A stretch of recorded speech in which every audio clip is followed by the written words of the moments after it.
Welcome back to the Benjamin Dixon Show.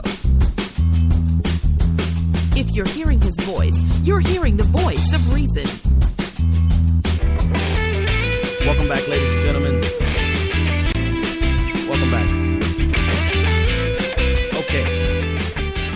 I have my first comment from the internet show. This is from Cliff. Cliff says, I disagree. I think a lot of people take black and brown culture intentionally with negative purposes. Sometimes it's done to appear more cool or in style with black inner city kids, but hate the black people they got it from originally. The embracing of lighter skin versus darker skin is the Slavemaster Syndrome of only liking minorities looking similar to slave owner and colonizers, which turns into creative colorism. He says a lot in there, particularly that first part. The first part I agree with definitely in terms of we see this all the time, especially today, where where the dominant culture will simultaneously take from black culture. And so, at the same time, I already said simultaneously, but at the same time, will hate that very culture. The best example of it is this entire episode with, I believe her name is Zendaya, a former actress on Disney Channel. If I'm crediting her wrong, you guys just tweet me and correct me. I know you will. But where she had braids, she had dreads. And when she was wearing dreads, someone made the comment that she looks like she smells like a certain type of oil and weed, right? In a very condescending, insulting way. But then you turn around and you have someone like the young Kardashian girl wear the same exact type of dreads, and it's all of a sudden posh and beautiful and stylistic and something to be desired. Or we see it with the butts, with the large butts that black women have beautifully had forever, was always derided. And then now, I think it was Vogue magazine came out and said, is this the, Kim Kardashian and someone else, and Iggy Azalea, I believe, have brought big butts into style. I'm paraphrasing, obviously. What do you say towards that simultaneous love and hate, where they want what we have, but then they simultaneously hate where they got it from? Yeah, well, I haven't done any research on butt, so I can't speak to Hey, listen, piece. Whether you know it or not, you've done research on butts, so go ahead. I can assure you I've not done research on butts. Nevertheless, I actually didn't even know who the Kardashians were until just recently, so that should tell you how out of popularity and mainstream culture I am. Nevertheless, whenever you appropriate something, you can either appropriate it and give full credit for it, or you can appropriate it, ignore where you got it, which is also called stealing, I think, in most places. And so there probably is a level of both. One is appropriating, giving credence to where something came from. And I suspect there is another element of wanting to ignore or hide or bury where it came from, because otherwise you have to pay royalties or give feedback for it. And if you give credit for something where it comes from and it's not something you want to acknowledge, or something that may seem somewhat negative, then yeah, I mean, imagine something emerges that's very neato or something out of some prison place. Mm-hmm. You don't want to go, hey, straight from prison, here's the goods that you can have. I mean, it'll have a negative connotation. So instead, you say, came out of deep jungles of Nepal or in the Himalayas near Tibet or something, some made up place that would have some more positive connotation. And so, yeah, but.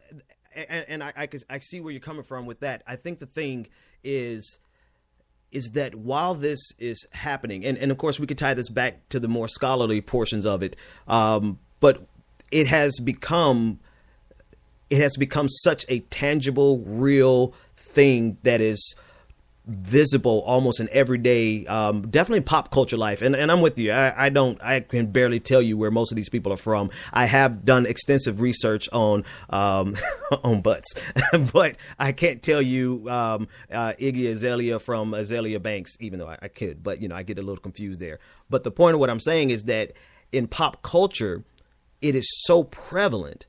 And it is I don't know if we can call it a museum effect of wanting to just being able to identify with what is successful, because then there is that flip side of it that has not only are they not wanting to give credit to where it came from, but it is actually viewed with disdain. It's this love-hate relationship. And the best way I could sum it up was a tweet that I read from Jamila Lemieux, I can never say her name right, but she works with Ebony Magazine. And she said that so many people want our blackness, they want our soul, but they don't want our pain.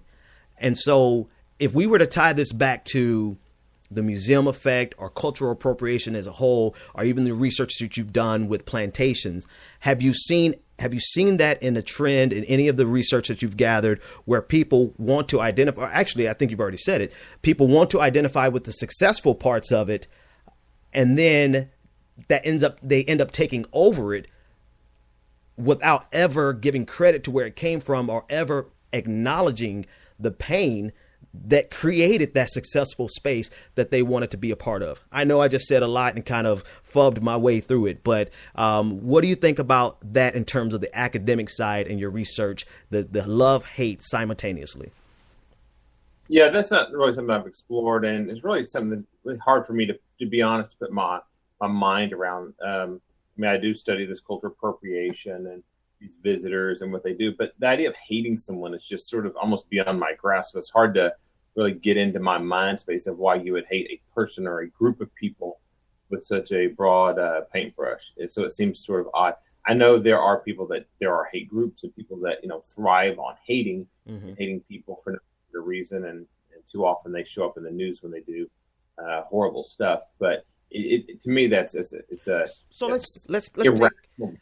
take the hate. Let's take the word hate off of it, right? Let's just put it in very simple terms of this good, and then the same thing is bad. So good versus bad, right? When I do it, it's good. When someone else does it, it's bad.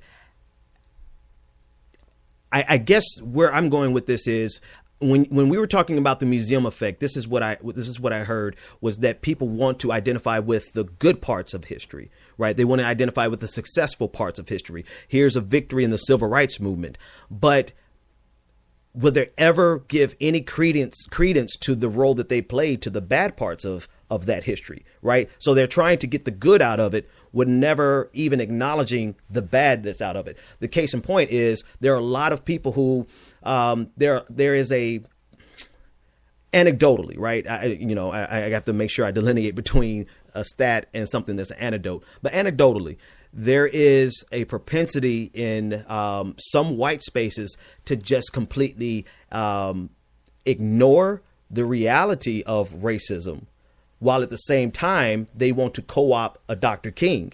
So how can you co-opt a Dr. King who became Dr. King in spite of racism, while simultaneously not even want to acknowledge the racism that's there? Where can you see it in that paradigm? What I'm trying to convey. No, I think I'm getting to where you're getting towards. I'm not sure. What you made me think of is Malcolm X. Mm-hmm. So Malcolm X out there, also a leader in the African American community, same time period as MLK.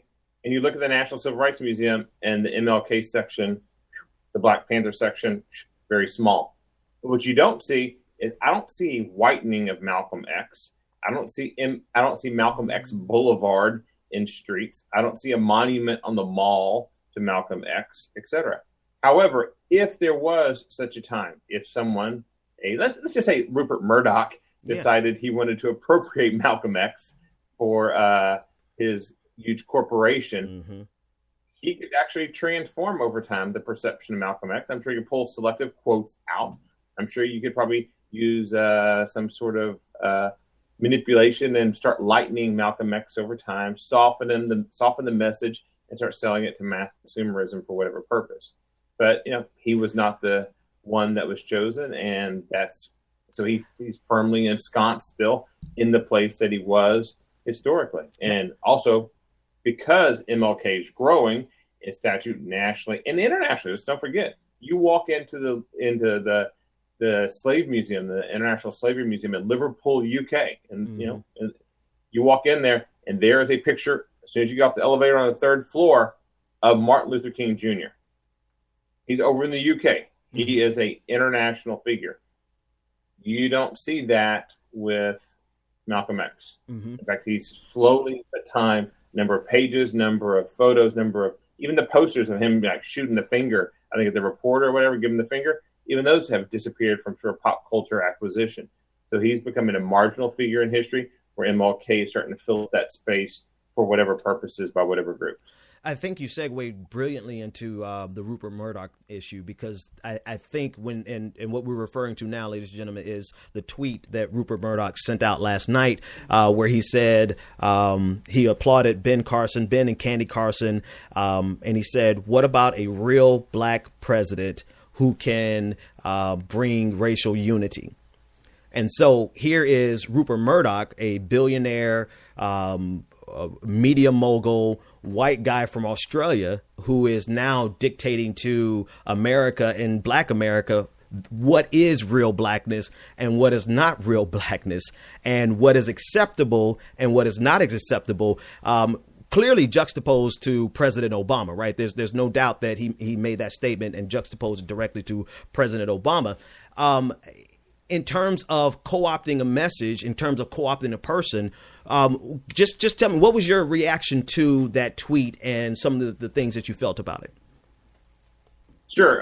First of all, it comes from Rupert Murdoch, and so immediately, it's going to be filled with hyperbole and also some sort of political gain on his part, since he is a masterful chess player and he wants to win whatever he wants to win, and so he does have huge political, economic, and cultural influence in the United States and in the UK and lots of parts of the world, obviously Australia as well. So the first thing I was asking is, what's he trying to gain out of this besides a dig at President Obama? And the second thought was, what makes one person real and what makes another person not real? And how come this old white guy's defining this concept of realness for somebody? Mm-hmm. I just found it very odd, because I don't think anyone said, hey, Jeb Bush, maybe he'll be a real white president, or Hillary Clinton will be a real woman or won't be a real woman president. So I found the labeling of that, there's something deeper in there hidden if you deconstruct sort of the tweet of something going on there, something that just doesn't ring true to what the message is versus the hidden meaning behind it. Mm-hmm. And actually, I think it plays directly into what you started to allude to earlier, in the sense of who is getting deemed by the dominant culture as acceptable, like where Dr. King has been crowned as acceptable because he can suit the needs or people can see themselves in him, whatever the reason is. He has been crowned the acceptable black person in the civil rights movement. And now you have, which was, serendipitous at best, Rupert Murdoch crowning Ben Carson to be the acceptable black president.